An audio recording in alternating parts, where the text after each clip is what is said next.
اس کی محبت پل میں نفرت میں بدل گئی.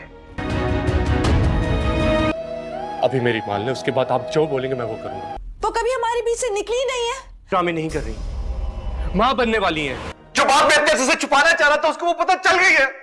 سب سمجھ آ رہا ہے کیا کروانا چاہ رہی ہیں وہ تم سے، سب سمجھ آ رہا ہے مجھے. وہ کبھی واپس نہیں آئے گی. مجھے کوئی سمجھ میں نہیں آ رہی.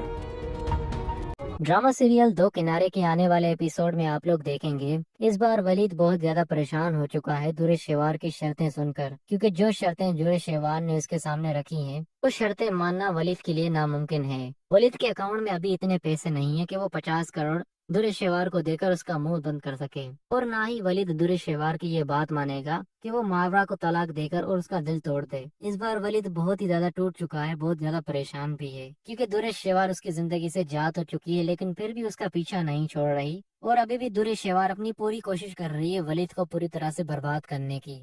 یہ خبر دورے شیوار کی ماں تک بھی پہنچ جائے گی کہ وہ ولید سے 50 کروڑ کی ڈیمانڈ کر چکی ہے. یہاں پر اس کی ماں یہ سننے کے بعد جب دورے شیوار اپنی ماں کی طرف اس کے پاس ملنے جائے گی تو یہ خبر خود ہی اپنی ماں کو اپنے منہ سے سنائے گی. یہ بات سننے کے بعد اس کی ماں کہے گی ابھی تو تمہیں پیسوں کی ہوس نے نہیں چھوڑا، تم آخر شادی کیا ہو، اتنا پیسہ اپنی زندگی میں آخر تم کہاں لے کر جاؤ گی، اور تمہیں یہ سب کچھ ولید کو نہیں بولنا چاہیے تھا. جب تم نے ولید جیسے انسان کو چھوڑ دیا تو بس اس انسان کو پریشان کرنا تمہارا بنتا نہیں ہے. لیکن دورے شیوار کہے گی کیا ہو گیا ماما، میں اپنا حق مانگ رہی ہوں، اگر ولید مجھے اپنی بیٹی نہیں دینا چاہتا تو مجھے 50 کروڑ دے دے، میں اس کی جان چھوڑ دوں گی. لیکن اس کی ماں اسے سمجھائے گی تم بہت بڑی غلطی کر رہی ہو اور آنے والے وقت سے ڈرو، اگر خدا نہ خواستہ تمہارے ساتھ کبھی کچھ غلط ہو گیا تو تم ساری زندگی بیٹھ کر پچھتاتی رہو گی اور اپنی غلطیوں کا ازالہ بھی نہیں کر پاؤ گی. جس پر دورے شیوار کہتی ہے ماما آپ تو ہر بار مجھے ہی باتیں سنانا شروع کر دیتی ہیں، جب بھی میں اپنے حق کی بات کرتی ہوں، اپنا حق لینا چاہتی ہوں، آپ کو ہمیشہ میں ہی غلط نظر آتی ہوں.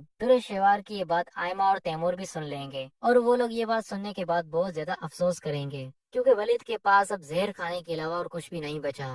دورے شیوار نے اس کی زندگی اتنی برباد کر کے رکھی ہوئی ہے اور اس کی زندگی میں اتنا بے سکون کر دیا ہے کہ ولید اب یہ سوچنے پر مجبور ہو گیا ہے کہ اب وہ زہر کھا کر اپنی جان ہی دے دے، کیونکہ دورے شیوار اس کو اتنی بھاری پڑ چکی ہے اس کا اندازہ اس نے کبھی سوچا بھی نہیں تھا.